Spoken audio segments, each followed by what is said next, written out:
just wait. And the reason I say it to the people who join us on Zoom and say it to the people who are here, we do have some people who join us on Facebook. And I always say, give a hello to Moshe in Uganda, who can't get Zoom, but he can get Facebook, and he joins us. He's a regular, but there are others who join us on Facebook as well. And we're glad to have you, whichever way you're joining us. And our little intimate group here at St Peter's of Gallicantu, as I've said many times, one of the most beautiful places on earth, if not the most. So for those who are not familiar with the view behind me, you can see that we are overlooking the walls of Jerusalem. We have the most beautiful church here, which according to tradition, or some traditions, is the place where Jesus was jailed before he was taken off to do the walk on Via Dolorosa. And the assumed site of the Last Supper is up the hill behind us. And it does make sense that this could be a route that would take you down here and then up to the Temple Mount. So it is on the route. And I'm always touched by the fact that it doesn't matter whether it's the route or not. Yeah. What matters is that this place has gained a certain sanctity from the tradition of Jesus having been here, and this being the house of Caiaphas and so on. There's so much that is said about this place. And as we mentioned last time we were together, there have been tremendous archaeological finds here in this place. And so it pleased God for our August, what are we up to? No, for our August gathering, we will do perhaps a tour, if not in August, then in September, of the church together. I'm going to now use this opportunity while waiting for Mohammed to get here, is that to now promote the summer school. I'm looking at Jean, who's definitely joining us, and I hope others of you will join us. Here we go. I hope others of you will join us at the summer school, which is going to take place in Assisi in Italy. It is not too late to register, and it's also perfectly okay if you can't make the full 10 days of the summer school to join us for some of the summer school. So if you are in Europe, or if you have frequent flyer points, or if you would like to join us, please do feel free to join us at summer school in Assisi. Elizabeth has just put into the chat the link to the website, and we will continue to inform you by email. It's going to be an amazing experience. So now I'm going to say welcome. Welcome to those in person, welcome to those on Zoom, to those on Facebook. Praying Together in Jerusalem has passed now its decade of existence. And not only have we met in person in rain, hail, or shine, all sorts of weather, we have met on Zoom, through COVID, through wars, and we have a beautiful international community of people who join us, and even some people who usually join us in person who aren't here this week because they're in various places around the world or with various commitments. Whether we're a small group or a large group together, there's something very powerful about being together, and I'm very grateful for this community of Praying Together in Jerusalem. The summer school's theme is saints, their historical legacy and their spiritual legacy. And we were going to be in Assisi as the birthplace of St. Francis of Assisi, and we're actually marking the 800th year of his death. And the city of Assisi is making is having many celebrations and inaugurations, and our summer school is going to be part of that. But we will also acknowledge that one of the reasons that we're going to Assisi and not having the summer school as we usually do in Jerusalem is because Jerusalem has not been a place where people have felt safe to come to book. And although those of us who live here don't feel particularly under threat, in fact, I say often as a woman, I can walk the streets of Jerusalem without, I'm getting notes here, without feeling threatened, which there are very few cities in the world where a woman alone can walk and feel safe. So there's an element of safety but we also understand there's an element of uncertainty about this part of the world. And one of the things that we want to deal with is the uncertainty by bringing a certain confidence. We use the Hebrew term bitachon through prayer and joint learning. And it may not protect us, and God forbid, from rockets or unfortunately terrorist attacks or physical violence directly, but it does create a better atmosphere in the world. And through that better atmosphere, we hope that that can spread to those who might wish to disturb the peace. So we're using our spiritual resources to fight violence.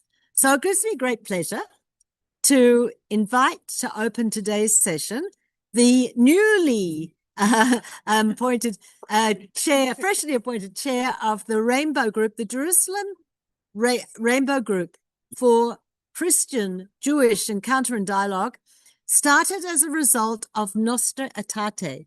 So we are talking about a 60-year-old organization that meets every month through the academic year to talk about a theme, a different theme. This year, we're going to be talking about prophecy, coming season, from Christian and Jewish perspectives. And when we learn together, we enrich each other, we enrich ourselves, and we create bonds. And Geert is about to take over chair as a Christian member of our community.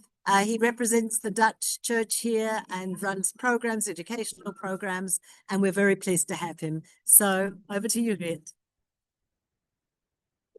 Well, thank you for your very kind introduction. Hello, everybody on Zoom and on Facebook. And also, well, good to see you all here in person on this beautiful place. I've never been here before, but it's amazing if you look around here and just imagine how much history there is around you. It's, well, you feel very small if you're on the shoulders of those before you. Well, the theme of saints, as a Protestant, this theme is a little bit complicated for me, because in common language, the word is used for special people with an outstanding holiness. However, in New Testament language, it's used for all believers. For example, when Paul opens his letter to the Ephesians, he says, Paul, an apostle of Christ Jesus, by the will of God, to the saints who are in Ephesus. So for him, there is not like saints as a very special category, but it's for all believers. And it's not only a description, I think, the word saint, like describing a special person, but it's also a calling. And I think that's something which comes from Tanakh as well, where it says, be holy because I am holy. And that's also what is repeated in the New Testament. However, I am working on a PhD about somebody who is called saint, and that's Saint Ambrose of Milan. And to give him a little bit of, well, picture in history, because not everybody knows him, Augustine went to Milan to learn more about rhetorics and stuff like that. And there was a bishop, and that was Ambrose. And today we think about Augustine as the great theologian, but back in the days, it was the other way around. This was Augustine starting his career, and here you had somewhere Ambrose, the great bishop of Milan. And this is also how he describes him in his Confessions. Ambrose, he wrote a lot of commentaries on the Bible. He made hymns, which are still used today. So he had a profound influence. However, well, my Protestant heart, talking about a saint needs to bring in something positive and something negative, because saints, it's a complicated thing. And I want to kind of share two episodes, which in a way I think also relate to today. And I leave it to you to connect it to today's situations. In 388, a bishop, together with some other Christians, went out to the local synagogue in Gallicantu, and they put the synagogue on fire. Well, this was heard by the local authorities, and they were punished, as they should. However, Ambrose in Milan, so 1,000 kilometers away, heard about it and wrote a letter to the emperor, urging him to cancel the punishment of the bishop, and I think mainly for religious reasons. However, I think that still, if we think about later history, especially, I think it's a bad thing. And I think he knew it because he studied law, so he knew exactly what the rules were, but he still did that. And this is one of the complicated things that I'm writing about Ambrose and the Jews, and this is something which has colored the picture of what he has said about the Jews. So that's the first episode in 388. However, there's also another episode, 390, so that's 2 years later. The Garrison commander of Illyricum was lynched by a mob of citizens in a dispute over the detention of a very popular sportsman. So Theodosius, the emperor, was very angry about that, and he ordered that the people should be punished. And when the people of Thessalonica were together in the circus, hi, good evening, welcome. Somebody is entering. I think it's Mohammed. Welcome, Mohammed.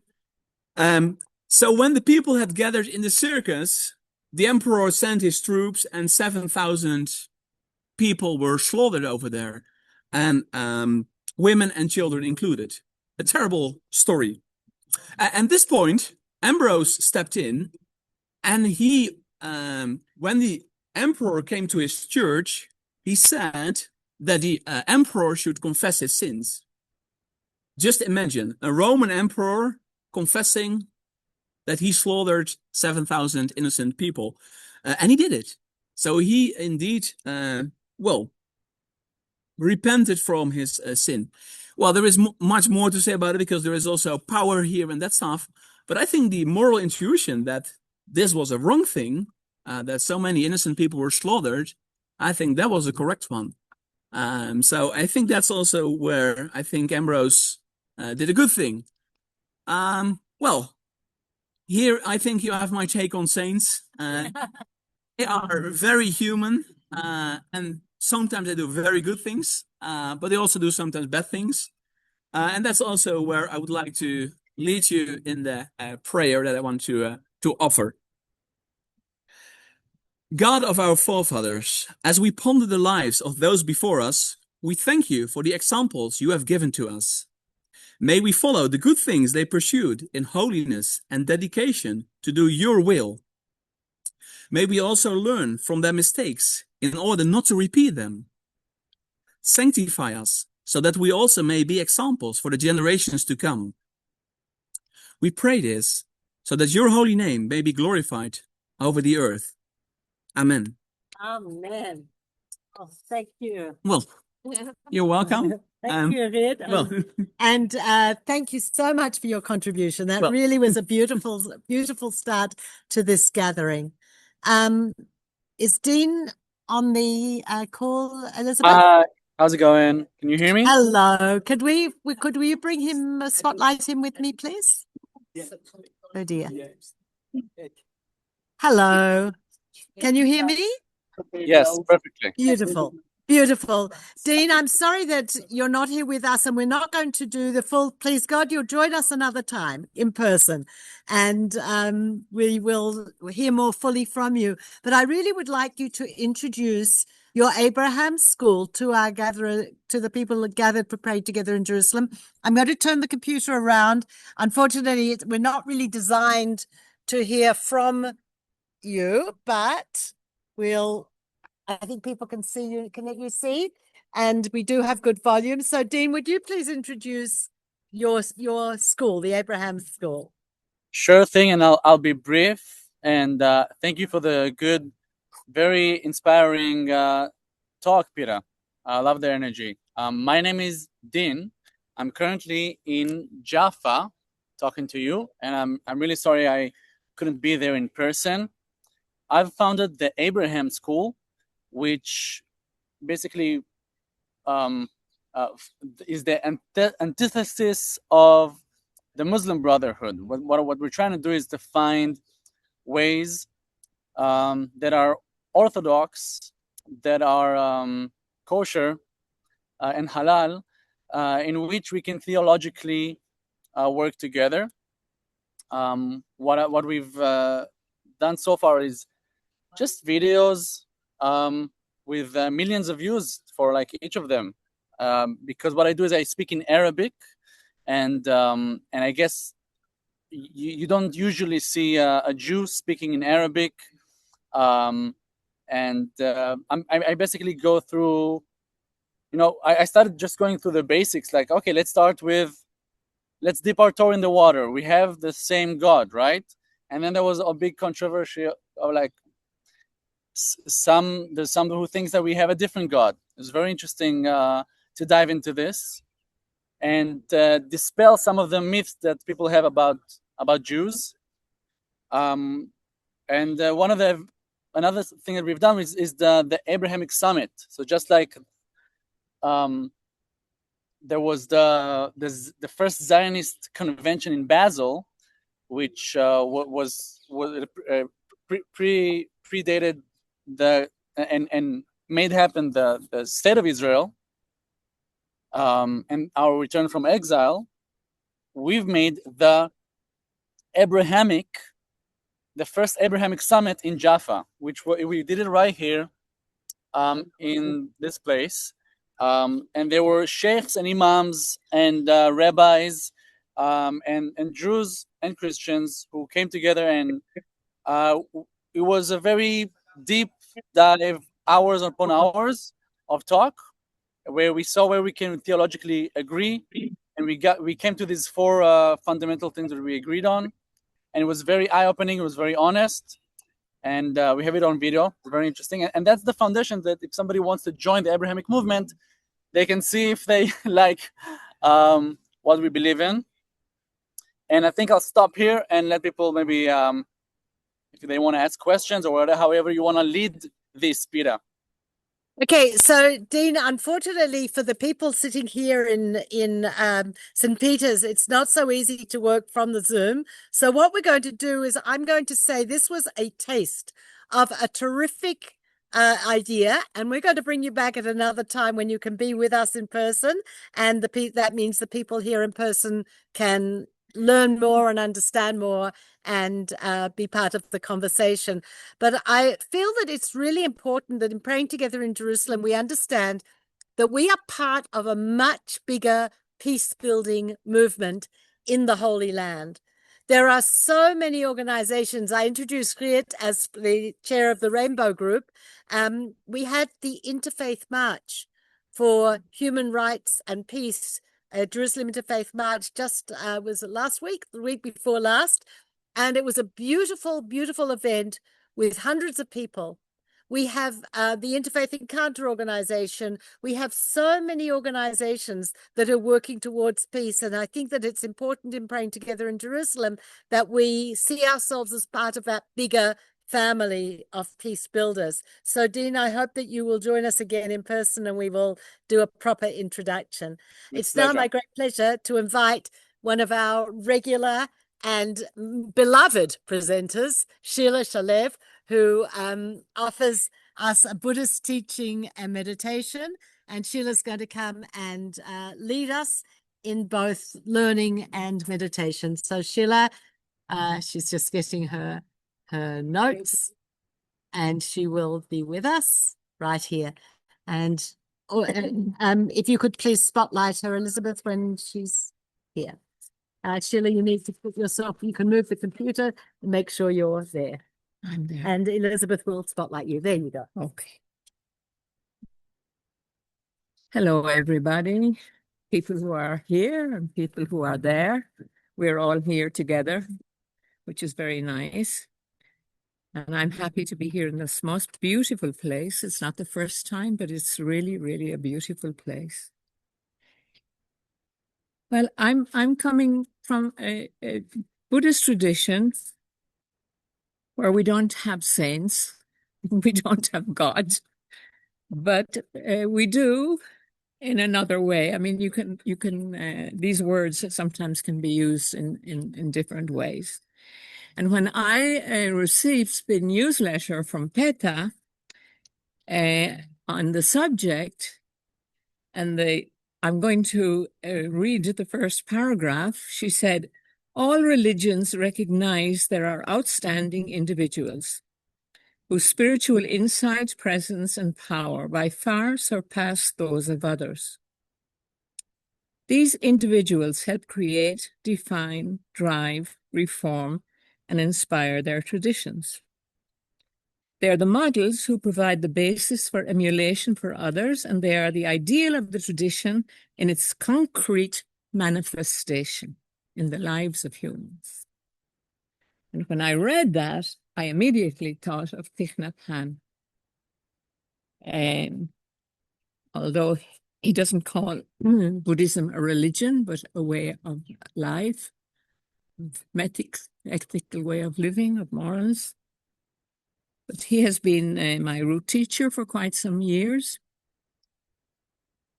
And if there were saints in the Buddhist tradition, you could call him a saint because he embodies all of this which has been spoken about until now. So I'll give you keep me in check because I run away with things. I'll give you a brief background on his life for those who don't know him. He was born in Vietnam in the 1920s during a time of war. And Vietnam really was a place of chaos and war. Speak a little louder because we've got a little bit of competition. Okay. Thank you. Yeah. And he was really living in the middle of the country. He was a monk from the age of 16, but he was very alive, he was a kind of a revolutionary. And he insisted on not taking sides and having his monastery not just sitting there doing nothing, but being involved, not politically, but in the social life and culture of the people. So he was not accepted, not by the anti-communists and not by the communists, because the fact that he didn't take sides. And he was exiled in 66, and he was never allowed to return. He was considered a threat throughout his whole life until just before his death. So I am just telling you about his life because all of us feel sometimes helpless and in the face of things that we think are bigger than us and that we cannot do anything. But we all can be little revolutionaries in our own way, and I'm not suggesting that anybody be a revolutionary here. But he founded a newspaper which kind of brought ancient teachings to modern life and promoting active disobedience through civil disobedience, nonviolent. And he set up relief organizations. He had 10,000 volunteers at one time, but helping people on both sides of the divide. And he held weekly meetings of meditation and bringing people back to their true selves so that they would go out to work or go out to help not from a feeling of anger or hatred, but of understanding that fanaticism and violence and anger, these are our enemies, ignorance, and it's not man himself. And afterwards, he wasn't allowed back, so he became a student at Princeton. He became a teacher in Columbia, and he became very involved in bringing engaged Buddhism to the West, being involved in bringing nonviolent ways of thinking and of acting to conflicts. And he was also very involved in ecology. He was a friend of Thomas Merton and of Martin Luther King, who nominated him for the Nobel Prize. And I think he's mainly known in the West by his teachings on mindfulness and interbeing and active, engaged Buddhism. And he constantly reminded his students that peace is not an end in itself, but it's a way of life. And that the steps we take today is our foundations for what is going to be tomorrow. And that the process and the ends are not different. You cannot bring about peace through non-peaceful means.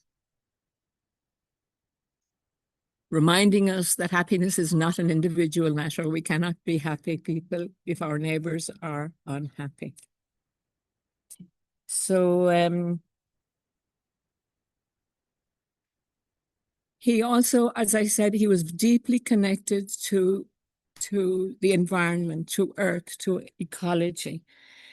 And he, in 1970, together with members of the Fellowship of Reconciliation and other leading intellectuals and scientists, they had their first European conference on the environment in France. And 2 years later, he met with the UN Secretary General, who at the time was Utah, and he got his report. And in 1972, they had their first ecumenical conference alongside the UN conference in Stockholm. So he has been deeply, deeply involved in the interconnectedness, not only with people, but with non-humans, with the earth, with everything all around us. And he says we cannot separate human beings from the environment. The earth is not an environment. The earth is in us, and we are in the earth. And he's talked at that time, and he talked all through his life about the fact that there's a revolution that needs to happen. And it starts from inside each of us. We need to wake up and fall in love with Mother Earth. And our personal and collective happiness and survival depends on this. So he has been described as many things. He was a teacher, he was a poet, he wrote about 100 books. He was a very avid gardener. He was a gardener in the ground, he was a gardener of the mind, a gardener of the soul. He had a wonderful sense of humor. He was a very, very strong, compassionate, loving presence of deep listening. He exuded compassion. He could also be quite steely with his compassion when need be, but normally he was a very accepting, wonderful person. Could you explain that, Sheila, what do you mean? He should be steely with his passion, if need be? Or you think Well, he was, yes. I mean, it depended. Sometimes in questions and answer sessions, people would ask a question. And you could see it was from a deep need from that person to get some guidance from him. He could spend 15, 20 minutes just completely with that person. But of course, it helped everybody else who heard it. And at other times, you could hear that somebody was asking a question because he wanted to be seen as intelligent, or he was testing his knowledge. So he was answered appropriately. And he once, when he was questioned about that, he said, compassion, it can be like a sharp knife, a scalpel. It can be used to kill, and it can also be used by the surgeon to cut out what is causing ill-being. The way we live is we learn by the way we live how to use this skillfully and not to cause harm, and to just bring peace where possible. So I think I just want to say before I have a meditation, is that all right? He said, I think he wanted us to know ourselves. This was his main teaching, to know ourselves, to know where we were suffering, to be able to transform our own suffering so that we would not let our suffering spill out on other people. And he said, happy beings do not kill. So his main aim always was to make ourselves happier and to make other people happier as well.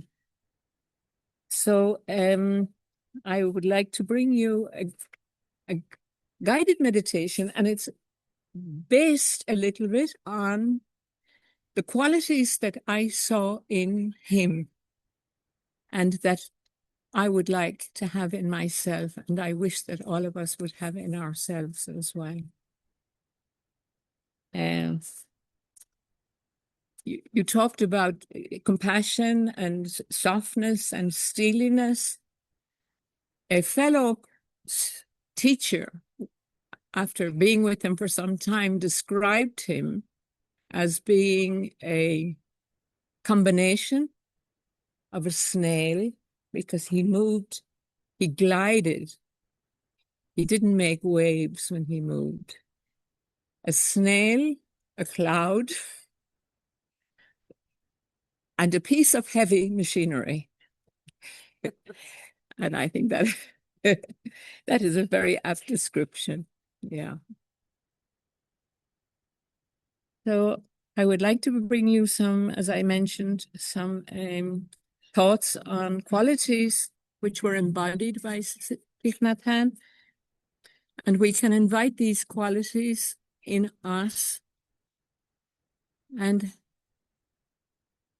strengthen our aspiration maybe to nourish these qualities so that we will lead happier lives, not cause harm.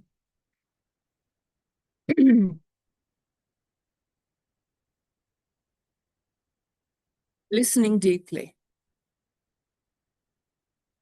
We aspire to listen deeply in order to help relieve the suffering in the world. To listen with all our attention and open-heartedness, without any prejudice, without judging or reacting. We will sit and listen in order to understand, to understand what is being left unsaid.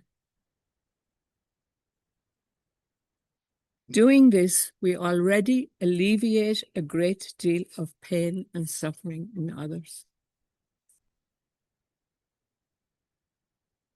We aspire to look deeply into the heart of things and into the hearts of people, to be able to see and understand the roots of their suffering, and also to really understand the impermanent and selfless nature of all that is.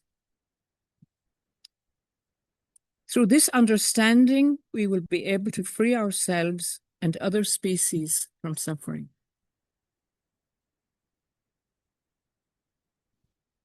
Action. We aspire to act with the eyes and hearts of compassion, to bring joy to one person in the morning and to ease the pain of one person in the afternoon. We know that the happiness of others is our own happiness, and we aspire to practice joy on the path of service, to be a source of peace and joy for our loved ones and for all species.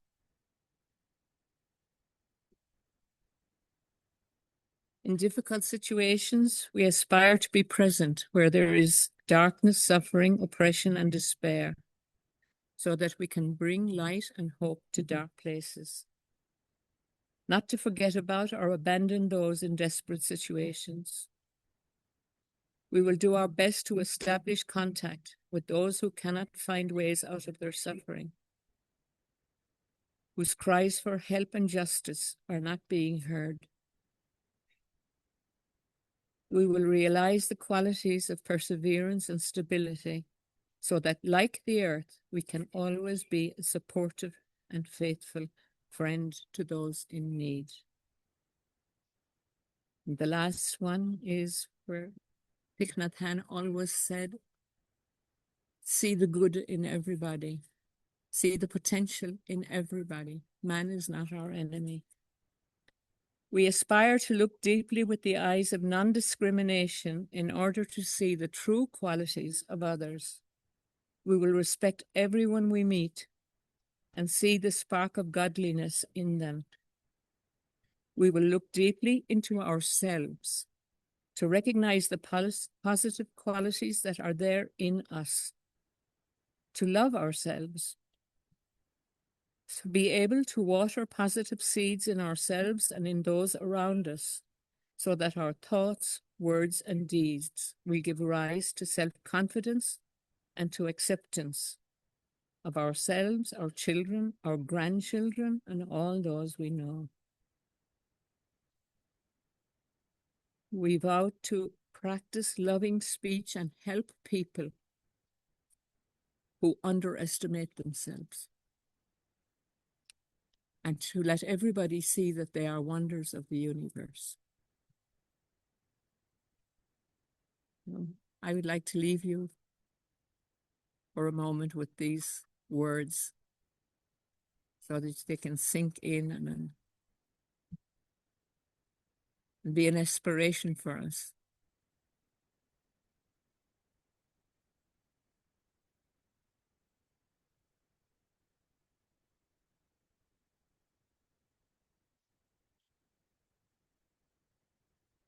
Thank you. Yeah. Talking about compassion, he used to say, we know you will not be 100% perfect. So don't beat yourself up. It's okay to start with 1%, 5%, 10%. But you actually raise a very interesting question, Sheila, because in describing Thich Nhat Hanh, you didn't tell any stories that were perhaps interpreted negatively. It was very interesting that Geert, when speaking about St. Ambrose, Yes. was careful to point out that he wasn't superhuman. He had some flaws.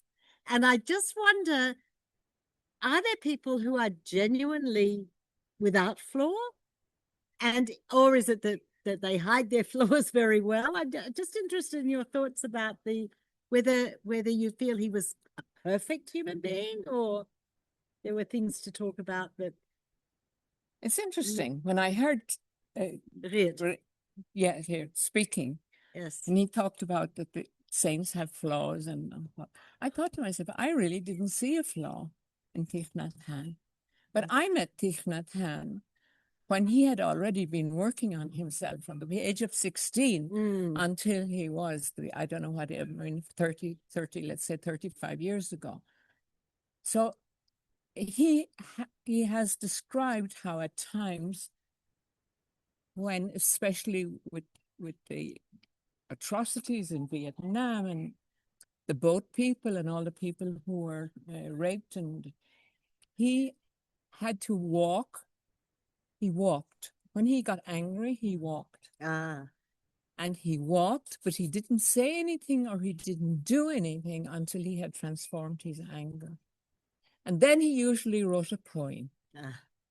And we use these poems today. It is Call Me by My True Names. Like the poem when he heard about the girls being raped and the seas. If I had been born in these villages and I had the lives of these young men, where would I be? Can I not have compassion for these people? So, but when he spoke, when he actually came to react about something or to talk about something, he had already transformed it. He was able to stand back, work on it, and then respond and not react.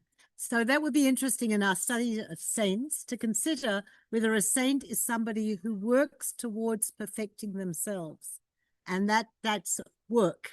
And maybe in that way also, Geert is correct when he said, well, you can all be holy, because that's the work we can all put in. We might not get there or get even close, but we are working on that idea. Yeah. Thank you for those thoughts. Okay. That's really interesting.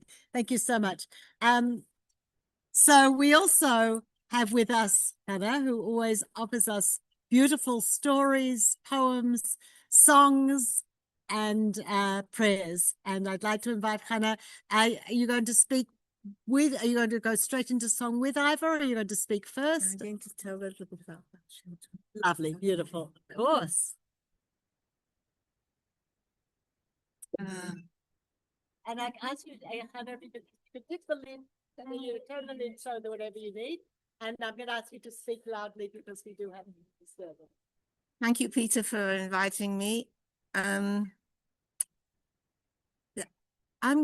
going to speak a little bit about a Jewish spiritual master, and then I was going to play guitar as well and tell a short vignette, sing a song, and say a prayer, hopefully in 10 minutes. Now, I want to introduce Rabbi Israel, the son of Sarah, who became known as the Baal Shem Tov. And he was born in around 1700 in Eastern Europe, in the Ukraine, in the Carpathian Mountains. Not everything written about him is true. However, his name does appear in the records of the local municipality as owning land. Do I have any criticism? No, I'm sure there is, but I don't know any. So forgive me, Peter, and forgive me. Right. So he didn't start out to found a new movement, but that's what happened. At that time in the Jewish world, if you were not a learned Torah scholar, you had very little place in the society. But he said, no, you don't need to be a Torah scholar in order to nurture a relationship with the divine. You can have a connection with God, with the divine, through song, through story, through dance, through joy, and also through alcohol, but we don't have that here. I'm sorry. And it was remarkably successful. He had a lot of criticism at first, but people loved him because he taught that anybody could be connected to God and to have this heart to heart with the divine. And so I'll share a vignette.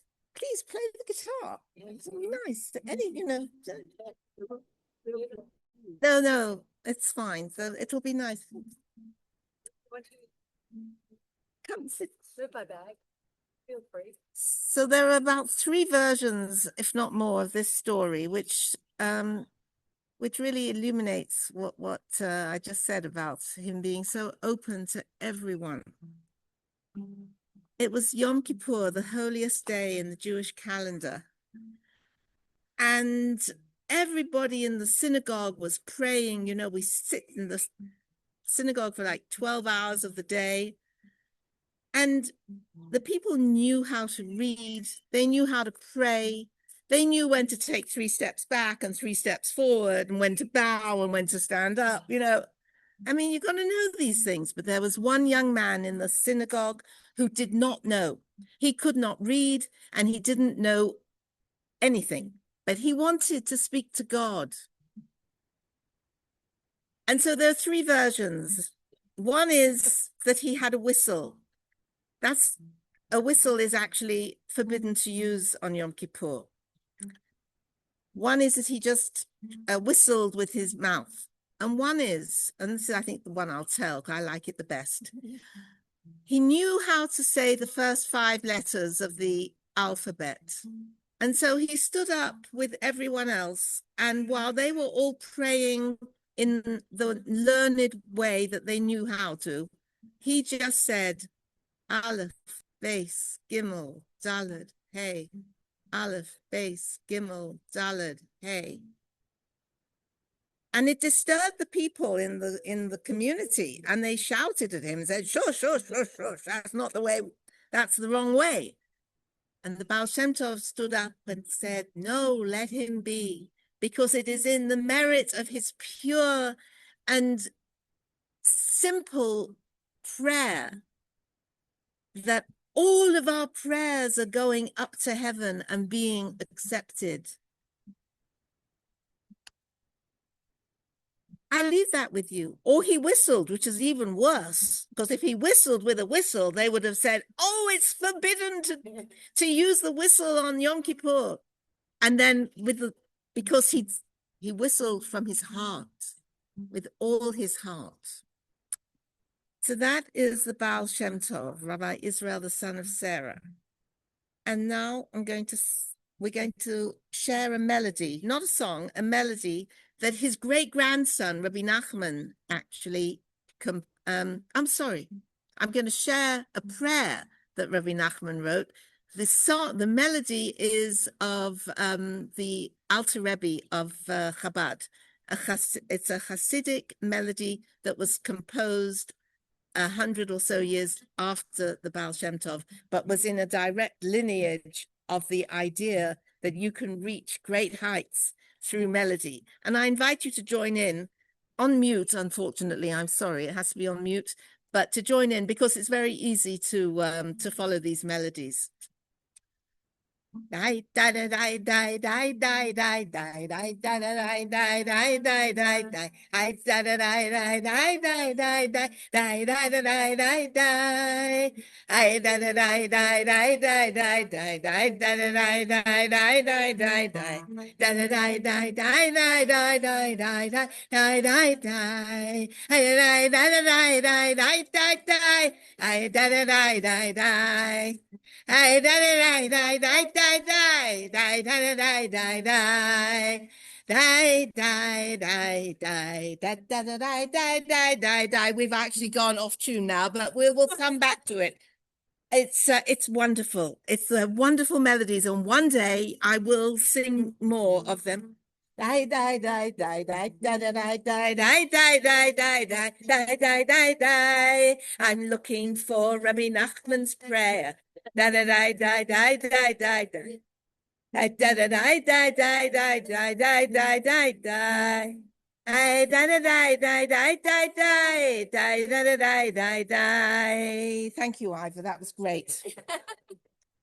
And now I want to. One day I'll share it with you. But if we would sing one of these melodies for 20 minutes or so, over and over again, I can almost guarantee that we would be in a place of joy, in a place of complete connection to wherever we want to be. I mean, I've done it. I know I can do it. I can do it. It's amazing. So now his great-grandson's prayer for peace, Rabbi Nachman. What? I said the picture of Chagall comes to mind. Flying. Oh, Chagall. Sheila saying Chagall comes to mind, flying, the cow on the roof. May it be your will, Holy One, our God, our ancestors' God, that you erase war and bloodshed from the world, and in its place draw down a great and glorious peace, so that nation shall not lift up sword against nation, neither shall they learn war any more. Rather, may all the inhabitants of the earth recognize and deeply know this truth, that we have not come into this world for strife and division, no, nor for hatred and rage, nor provocation and bloodshed.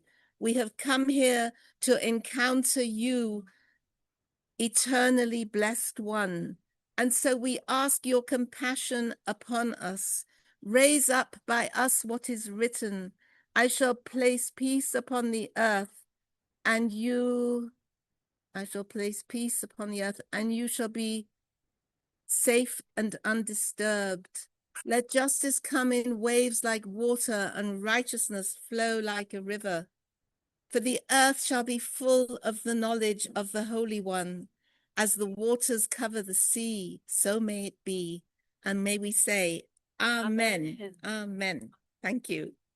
We're so happy to have you. Say thank you. We are so privileged to have such beautiful members of our Praying Together community. With me is Mohammed. I'm going to invite him to come forward. I know that nowadays Zoom actually has some settings that enable music to be heard, but I'm afraid that it's beyond my technical ability to do that. Maybe before next praying together, we'll try and see what can be done. But while Muhammad is taking out his oud, I'm going to ask you to, again, for those who've come in late to the Zoom or didn't hear, I'm going to ask you to consider joining us in Assisi for the summer school, which will be from the 5th of July for 10 days. And it's still open for registration, and we'd love to see you, whether you can come for part or all of it. The next praying together in Jerusalem, therefore, will be from Assisi. So we won't be gathering here at St. Peter's, but you will be able to join us in Zoom if you're not actually with us at the summer school. Mohammed, could I invite you to come here and let people see you? And while Mohammed, Atatanageba Bareka, Beseda, Tanageba Bareka, Yofi. I don't know whether if there's ever an opportunity for a duet with you. No. Okay. And I'm going to put this. There we go. There we go. Okay.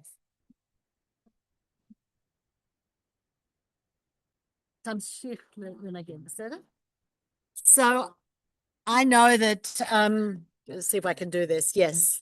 I know that you can't necessarily hear the audio on the Zoom, but we have it here as beautiful background.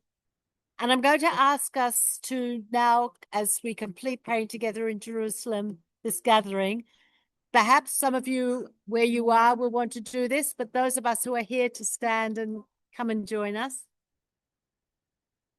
If you want to stand, it would be lovely. You're welcome to join us here if you'd like to. You don't have to, but if you'd like to, join us here.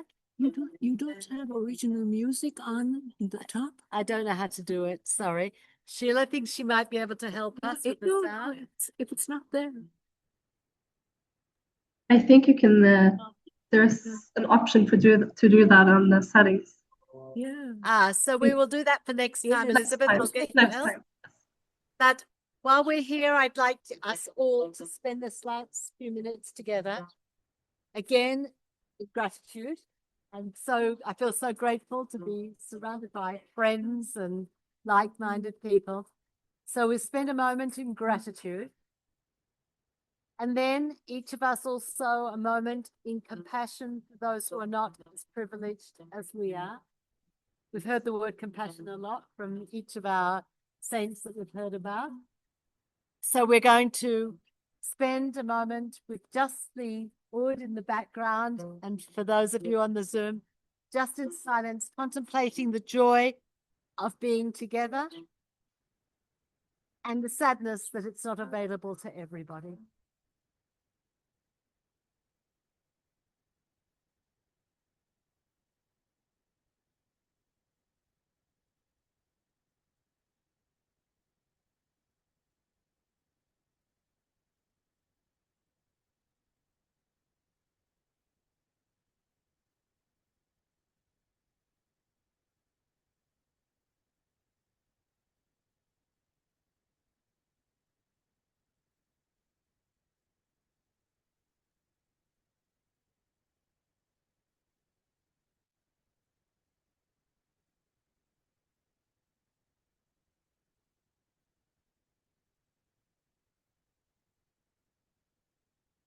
So thank you for joining us from around the world. Thank you for our regulars and for our new people. And we hope that you will. Anna's just coming now. She's really missed the gathering, but she's here at least. And we just thank you. Thank you for being part of the family. Hope to see many of you in Assisi, but those who don't make it in person, please do join us on Zoom for the first Thursday of the month. Elizabeth will send out the information and the link, and it should be very beautiful. I look forward to seeing some of you in person and seeing the rest of you on Zoom. Thanks for joining us, everyone. Thank you.